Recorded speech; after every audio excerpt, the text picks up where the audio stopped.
ನೀವು ಬದುಕಿದ ಪ್ರಪಂಚನೇ ಬೇರೆ, ಈಗ ಚಾಲ್ತಿಲಿರೋದೇ ಬೇರೆ. ಅಪ್ಪ ಮಗಳು ನಿಮ್ಮದೇ ಲೋಕದಲ್ಲಿ ಬದುಕಿದ್ದೀರಿ. ನಿಮ್ಮ ವಿದ್ಯೆ, ನಿಮ್ಮ ಅನುಭವದ ಮೇಲೆ ಸರಿ ತಪ್ಪುಗಳ ವಿಶ್ಲೇಷಣೆ, ಜಿಜ್ಞಾಸೆ. ಸಮಸ್ಯೆ ಇರೋದೇ ಅಲ್ಲಿ. ನಿಮಗಿಂತ ಹೆಚ್ಚು ಓದಿದ್ದೀನಿ, ಹೆಚ್ಚು ಪ್ರಪಂಚ ನೋಡಿದ್ದೀನಿ. ಹೇಳಿದ್ರೆ ಕೇಳ್ತೀರಾ?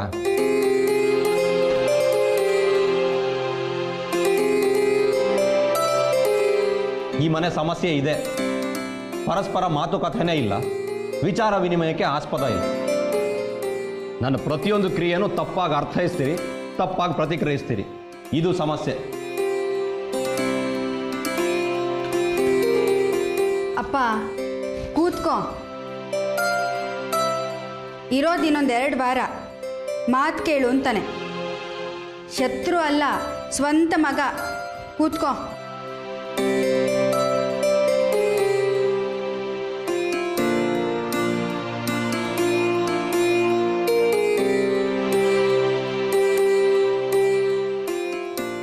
ಹೇಳೋ.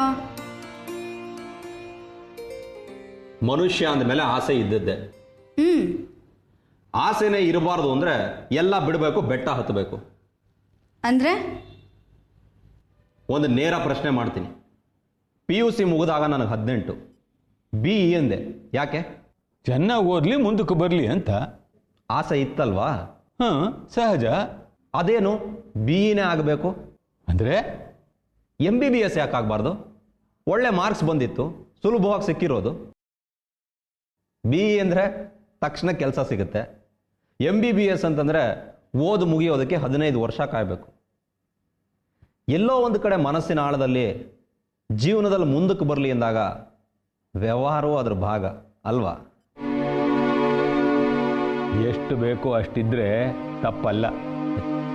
ಇಷ್ಟೇ ಇರಬೇಕು ನಿರ್ಧರಿಸೋರು ಯಾರು? ನಿನಗೆ ಇಷ್ಟು ಸಾಕು ಅನ್ಸುತ್ತೆ, ನನಗೆ ಇನ್ನಷ್ಟು ಬೇಕು ಅನ್ಸುತ್ತೆ.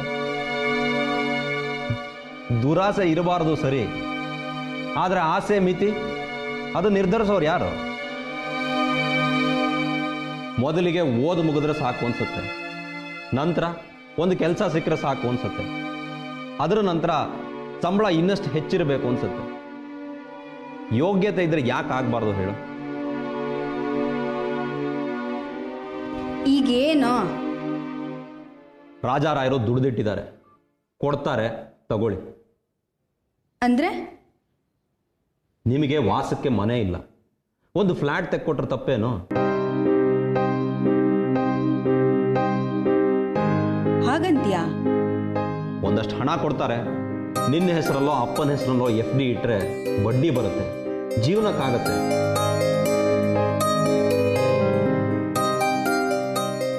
ತಪ್ಪಿಲ್ಲ ಅಲ್ವಾ? ತಪ್ಪೇನು? ಅವ್ರು ದುಡ್ದಿಟ್ಟಿರೋದೇ ಮಗಳಿಗೆ. ನಮ್ಗೆ ಯಾಕೆ ಕೊಡ್ಬೇಕು? ನಿಮಗೆ ಕಷ್ಟ ಬಂದ್ರೆ ನನ್ನ ಕೇಳ್ತೀರಾ? ನನ್ನ ಆದಾಯದಲ್ಲಿ ಖೋತ ಆದ್ರೆ ಕಷ್ಟ ಅವಳಿಗೆ. ಮಗಳ ಸಮಸ್ಯೆಗಾಗದ್ದು ಇಟ್ಟೇನು ಪ್ರಯೋಜನ? ಸಾಕು. ಇದು ಪೂರ್ತಿ ಸನ್ನಿವೇಶನೇ ಹೇಸಿಗೆ. ಅವಶ್ಯಕತೆ ಇದೆ, ಕೈ ಚಾಚದೆ ವಿಧಿ ಇಲ್ಲ. ಗುಟ್ಟಾಗಿ ನಡೀಲಿ, ಚರ್ಚೆ ಬೇಡ. ಸಮಸ್ಯೆ ಇರೋದೇ ಇಲ್ಲಿ. ಕಳ್ಳತನ, ಹೇಸಿಗೆ ಅಂತ ವಿಷಯ ಗುಟ್ಟಾಗಿಡ್ತೀರಿ, ವ್ಯವಹಾರ ಮರೆಯಲಾಗಲಿ ಅಂತೀರಿ. ಆಗ ಅವ್ರು ಕೊಟ್ಟಷ್ಟು ನೀವು ತಗೊಂಡಷ್ಟು ಅಲ್ಲಿಗೆ ಮುಗಿಯುತ್ತೆ.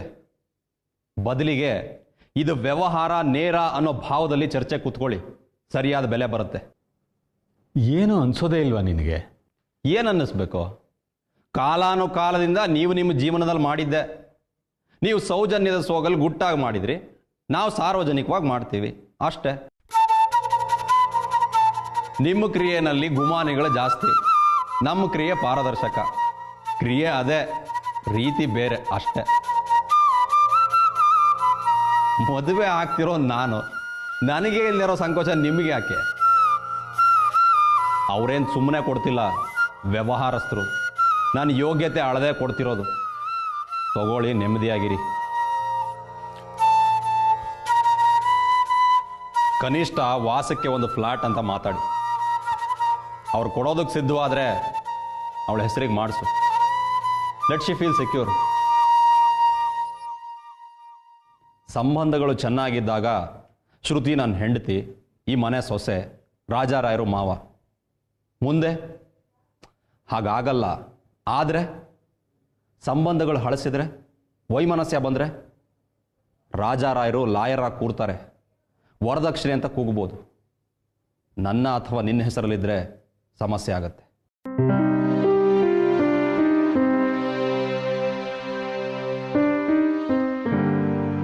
ಕೇಳಿಸ್ತಾ? ಏನು? ಕಳ್ತನ ಅಲ್ಲ, ನಾಚಿಕೆ ಹೇಸಿಗೆ ಬೇಕಿಲ್ಲ, ಸ್ವಾಭಾವಿಕ ಅಂತಂದ. ಸ್ವಾಭಾವಿಕ ಅಂತ ಆದಮೇಲೆ ನಮ್ಮ ಹೆಸರಿಗೂ ಬೇಡ, ಅವಳ ಹೆಸರಿಗೂ ಮಾಡಿಸು, ಮುಂದೆ ಸಮಸ್ಯೆ ಆಗಬಹುದು. ಇದು ಯಾಕೆ? ಈಗ ನಾವು ಮಾಡ್ತಿರೋದು ಕಾನೂನಿನ ವಿರುದ್ಧ. ಆದರೆ ಕಳ್ತನ ಅಲ್ಲ, ಇದೊಂದು ಸ್ವಾಭಾವಿಕ ಕ್ರಿಯೆ. ಸ್ವಾಭಾವಿಕ ಕ್ರಿಯೆ ಆದ್ದರಿಂದ ಸಂಕೋಚ ಇಲ್ಲದೆ ಮಾಡ್ಬೋದು. ಆದರೆ ಅದು ಕಾನೂನಿನ ವಿರುದ್ಧ. ಸಿಕ್ಕಾಕೊಳ್ಳದೆ ಇರೋ ಹಾಗೆ ದಾಖಲೆಗಳನ್ನು ಸೃಷ್ಟಿಸಬೇಕು. ಅವನು ಹೇಳ್ತಿರೋದು ಅದನ್ನೇ. ಜಾಸ್ತಿ ತಲೆ ಕೆಡಿಸ್ಕೋಬೇಡ, ನಡಿ ಫ್ಲ್ಯಾಟ್ಗೆ ಮಗಳ ಹೆಸರಿಡೋಣ.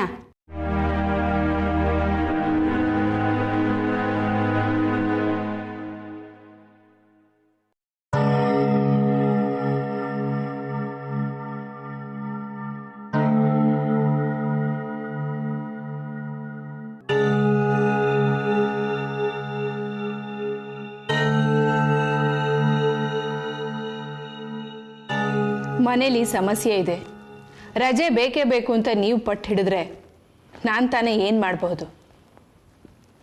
ಹಾಕಿ ಹೋಗಿ ಅಂತೀನಿ. ಇಲ್ಲಿದ್ದು ನಡೆಯುತ್ತೆ. ಕ್ಷಮಿಸಿ, ಇಲ್ಲಿ ಕೆಲಸಕ್ಕೆ ಅಡ್ಡಿಪಡಿಸ್ಬೇಕು ಅಂತ ಅಲ್ಲ. ನಿಜಕ್ಕೂ ನನಗೆ ಸಮಸ್ಯೆ ಇದೆ. ಎಷ್ಟು ದಿನ ಬೇಕು?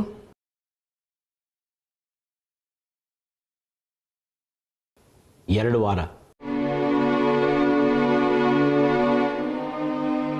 ಕೇರಳದಲ್ಲಿ ಒಂದು ಆಯುರ್ವೇದಿಕ್ ಆಸ್ಪತ್ರೆ ಇದೆ, ನ್ಯಾಚುರೋಪತಿ ಅಂತಾರೆ. ಹೆಂಡ್ತಿನ ಅಲ್ಲಿಗೆ ಕರ್ಕೊಂಡು ಹೋಗೋಣ ಅಂತ. 2 ವಾರ ಅಲ್ಲೇ ಇರಬೇಕಾಗತ್ತೆ. ವಿಚಾರಿಸಿ ನೋಡಿದೆ, ಪೋಸ್ಟ್ಪೋನ್ ಮಾಡಬಹುದೇನೋ ಅಂತ. ಇಲ್ಲ, ಹೋಗಿ ಬನ್ನಿ. ಮತ್ತಿಲ್ಲಿ ಅಂದರೆ ರಾಜಾರಾಯರ ಕೇಸ್ ತನಿಖೆ, ಅವ್ರು ತಗೊಂಡಿರೋ ಗಿಫ್ಟ್ಗಳು, ಅವ್ರುಗಳನ್ನ ಕರೆಸ್ಬೇಕು. ಗಿಫ್ಟ್ಗಳನ್ನ ಕೊಟ್ಟಿರೋರನ್ನ ಕರೆಸಿ ಅವರು ಇವ್ರಿಗೇನಾಗಬೇಕು, ಹಣ ಕೊಟ್ಟಿರೋದು ನಿಜಾನ, ಅವ್ರಿಗೆ ಎಲ್ಲಿಂದ ಬಂತು, ಈ ತನಿಖೆ ಆಗಬೇಕು. ಮುಂದಿನ 2 ವಾರಗಳಲ್ಲಿ ಅವ್ರುಗಳನ್ನ ಕರೆಸಿ ವಿಚಾರಣೆನ ಮುಗಿಸೋಣ ಅಂತಿದ್ದೆ. ಸಾರಿ. It's okay. ಪಟ್ಟಿ ಸಿದ್ಧವಾಗಿದೆ, ವಿಳಾಸಗಳಿವೆ. ದಿನಕ್ಕಿಬ್ರು ಅಂತ ಕರೆಸಿದ್ರು 10 ದಿನದಲ್ಲಿ ಮುಗಿಯತ್ತೆ. ನೀವು ಹೋಗಿ ಬನ್ನಿ. ರಜೆ ಮುಗಿಸಿ ಬರೋ ಹೊತ್ತಿಗೆ ಇದನ್ನ ಮುಗಿಸಿರ್ತೀನಿ. ಒಬ್ಬರಿಗೆ ಕಷ್ಟ ಆಗಬಹುದೇನೋ? ಮ್ಯಾನೇಜ್ ಮಾಡ್ಬೋದು ಅಂತ ಕಾಣತ್ತೆ. ಕಷ್ಟ ಅಂತ ಅನ್ಸಿದ್ರೆ ಬಾಸಿಗೆ ಫೋನ್ ಮಾಡ್ತೀನಿ. ತಕ್ಷಣಕ್ಕೆ ಒಂದು 10 ದಿನ ಯಾರನ್ನಾದ್ರೂ ಸಹಾಯಕ್ಕೆ ಕೊಡಿ ಅಂತ. ನೋಡೋಣ, ಇಟ್ ಶುಡ್ ಹ್ಯಾಪನ್. ನಿಮ್ಮ ಹತ್ರ ಈ ಕೇಸಿಗೆ ಸಂಬಂಧಪಟ್ಟಿದ್ದೇನಾದರೂ ಇದ್ರೆ ಕೊಟ್ಟು ಹೋಗಿ.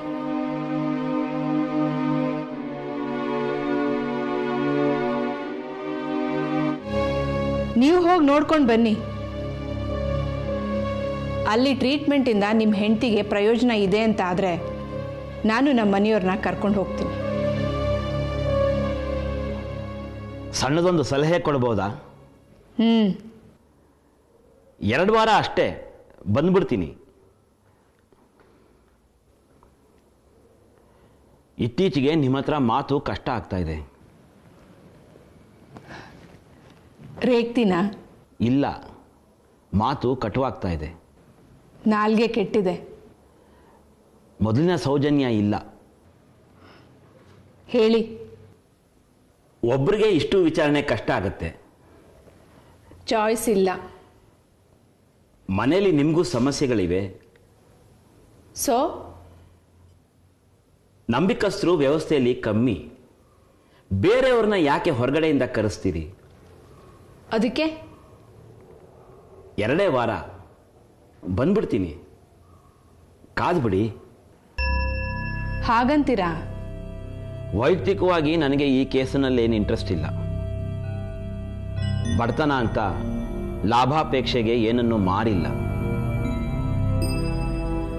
ಸದ್ಯದ ಪರಿಸ್ಥಿತಿಯಲ್ಲಿ ಇನ್ಯಾರನ್ನೋ ಕರೆಸಿ ಅವರನ್ನು ಇನ್ವಾಲ್ವ್ ಮಾಡಿ ತನಿಖೆ ಮಾಡೋದು ಬೇಡ ಅನ್ನಿಸ್ತು, ಹೇಳಿದೆ.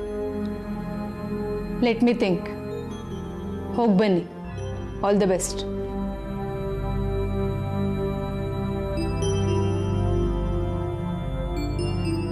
ನೀವೀಗ ರಜೆ ಹೋಗ್ತಿರೋದು ಮನೇಲಿ ಸಮಸ್ಯೆ ಅಂತಾನೋ ಅಥವಾ ಕೇಸ್ 2 ವಾರ ಮುಂದಕ್ಕೆ ಹೋಗ್ಲಿ ಅಂತಾನೋ? ಸತ್ಯ ಹೇಳಿ ಪ್ಲೀಸ್. ತನಿಖೆ 2 ವಾರ ಮುಂದಕ್ಕೆ ಹಾಕಿದ್ರೆ ನಿಮಗೆ ರಜದ ಅವಶ್ಯಕತೆ ಇಲ್ವಾ? ಇನ್ನು 10 ದಿವಸಕ್ಕೆ ಅಲ್ಲಿ ಗೃಹ ಪ್ರವೇಶ. ಗಿಫ್ಟ್ ಪಟ್ಟಿಲಿ ಇರೋರೆಲ್ಲ ಸುಜಾತನ ಸಂಬಂಧಿಕರು. ನೀವು ತನಿಖೆ ಅಂತ ಅವ್ರನ್ನೆಲ್ಲ ಕರೆಸಿದ್ರೆ ಅಲ್ಲಿ ಸಮಾರಂಭಕ್ಕೆ ಇವರೆಲ್ಲ ಸೇರ್ತಾರೆ. ದೊಂಬಿ ಆಗುತ್ತೆ, ಅವಮಾನ ಆಗುತ್ತೆ. 2 ವಾರ ತನಿಖೆನ ಮುಂದಕ್ಕೆ ಹಾಕಿದ್ರೆ ಕೇಸೇನು ಸಾಯೋಲ್ಲ. ಬದಲಿಗೆ ತಕ್ಷಣಕ್ಕೆ ತನಿಖೆ ಅಂತಂದು ಅವಮಾನ ಆದರೆ ದ್ವೇಷ ಹುಟ್ಟುತ್ತೆ. ಅದು ಬೇಕಾ? ನೋಡಿ, ಛಾಯಿಸು ನಿಮ್ದು.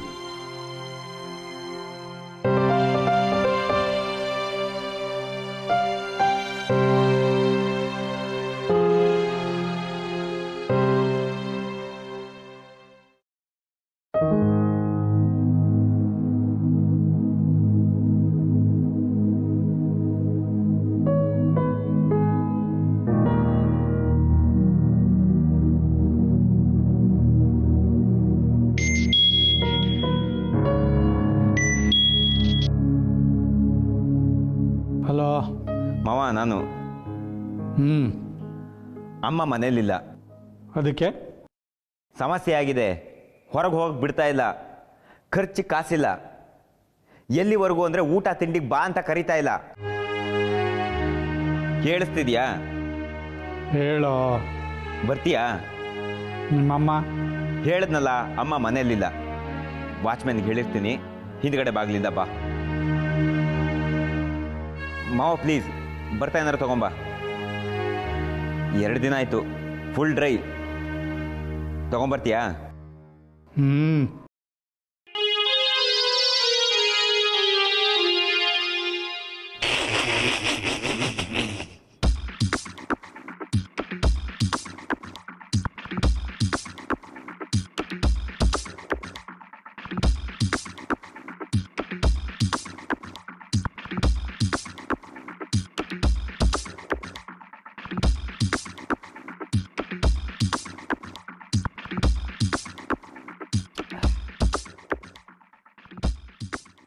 ಶತ್ರು ಆಗಿ ಹೋಗಿದ್ದಾಳೆ.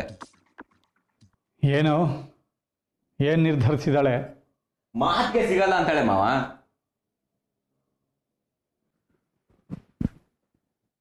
ಈಗೇನ್ ಮಾಡ್ಲಿ?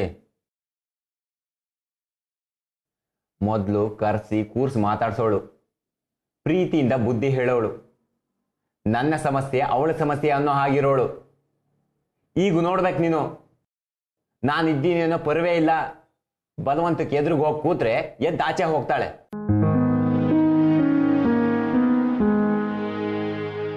ಕಾಸಿಲ್ಲ, ಕೆಲಸದ ಒಂಥರ ಅನ್ನಿಸ್ತಿದೆ. ಮಿಕ್ಕಿದ್ದು ಪಕ್ಕಿದ್ದು ತಿನ್ಕೊಂಡು ಅಸಹ್ಯ. ಏನ್ ಮಾಡ್ಲಿ? ಇದು ಕಷ್ಟ. ಅಂದ್ರೆ ಗರ ಬಡಿತು ಅವಳಿಗೆ. ಅಧಿಕಾರದ ಗರ, ಆಸ್ತಿ ಸಂಪತ್ತಿನ ಗರ ಬಡ್ದಾಯ್ತು. ಅಡ್ಡ ಬಂದವ್ರನ್ನ ಯಾರನ್ನೂ ಉಳಿಸಲ್ಲ ಅವಳು.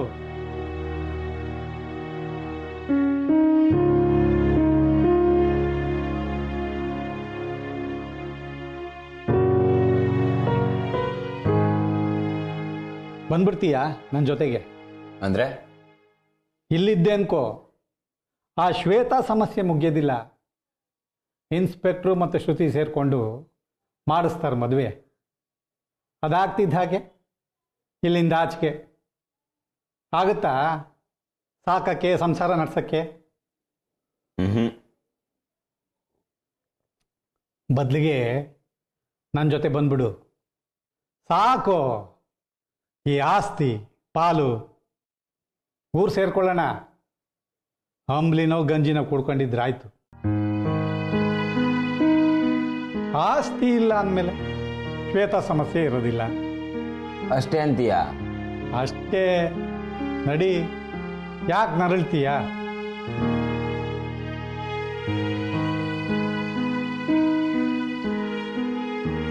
ನೀನ್ ಜಾಗ ಕೊಡ್ತೀಯ? ಸಾಕ್ತೀಯ? ಮನುಷ್ಯರು ಕಣೋ ನಾವು. ಆಸ್ತಿ ಇಲ್ಲ, ಅಧಿಕಾರ ಇಲ್ಲ ನಿಜ. ಸಣ್ಣ ಪುಟ್ಟ ಮೋಸ ಕಳ್ತನ ಇದೆ. ಆದರೂ ಮನುಷ್ಯರು. ಅಳಿಯ ಕಣೋ ನೀನು ನನಗೆ. ಸಾಕ್ತೀನಿ ಬಾ.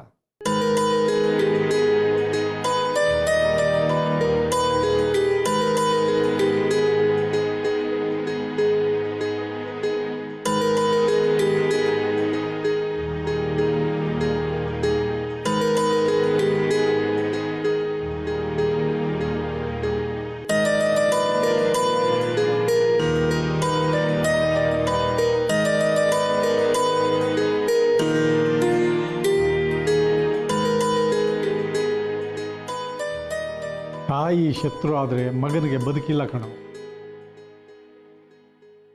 ನಿನಗೆ ಗೊತ್ತಿಲ್ಲ, ಈ ಹೆಂಗಸು ಉಳಿಸಲ್ಲ ನಿನ್ನ. ಬಂದ್ಬಿಡು.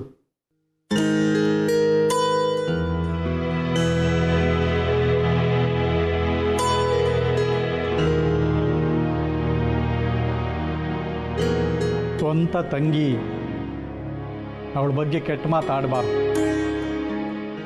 ಆದರೆ ನೋಡಿದ್ರೆ ಅನ್ಸುತ್ತಾ ಗಂಡ ಸತ್ ಹೆಂಗಸು ಅಂತ?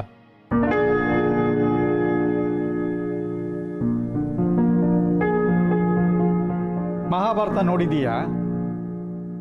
ಪಾಂಡು ಮಹಾರಾಜ ಸತ್ನಪ್ಪ, ಸುಖವೇ ಕೊಡದ ಗಂಡ ಸತ್ನಪ್ಪ. ಕುಂತಿಗೇನು ವಯಸ್ಸು ಕಳೆದಿತ್ತ?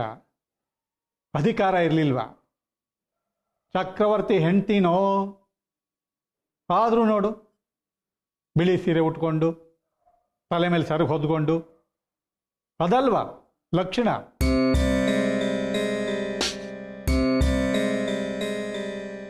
ಇದ ದಿನ ದಿನಕ್ಕೂ ಸೀರೆ ಬಣ್ಣ ಬದಲಾಗ್ತಾನೇ ಇದೆ. ಮೇಲ್ ನೋಡಿದೀಯಾ ಆ ಒಡವೆಗಳು, ಆ ಡಿಸೈನ್ಗಳು?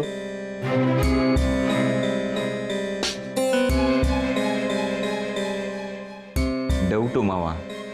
ಅಲ್ವಾ?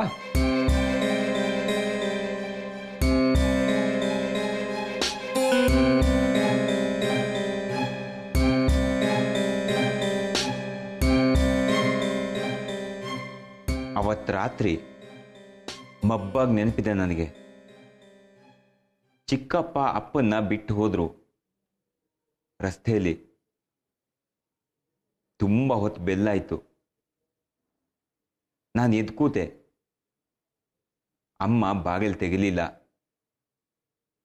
ತೆಗೆಯಕ್ಕೆ ಹೋದ ಕೆಲಸದೊಳಗೆ ಮನೆಗೆ ಬರಕ್ಕೆ ಹೊತ್ತು ಗೊತ್ತು ಬೇಡವಾ, ಅಲ್ಲೇ ಸಾಯ್ಲಿ ಸುಮ್ಮನಿರು ಅಂತಂದ್ಲು.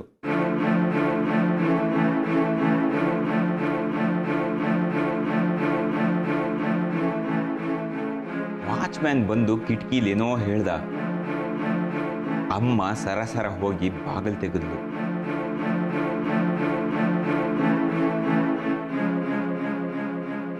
ನಾನೆದ್ದು ಆಚೆ ಬಂದಿದ್ದೆ. ಏನಾಯ್ತು ಅಂತ. ಏನಿಲ್ಲ, ಹೋಗಿ ಮಲಕ್ಕೋ ಅಂದ್ಲು. ನಡೆಸ್ಕೊಂಡು ಬಂದ್ರ, ಎತ್ಕೊಂಡು ಬಂದ್ರ, ನೆನಪೇ ಇಲ್ಲ ನೋಡು.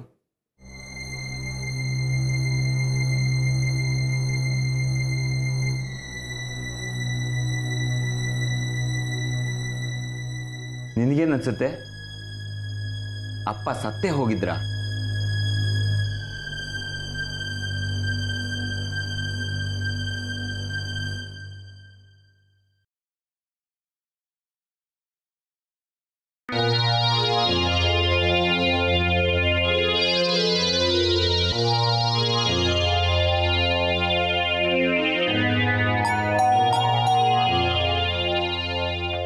ಅಮ್ಮ ಬಂದರು ಅನ್ಸುತ್ತೆ.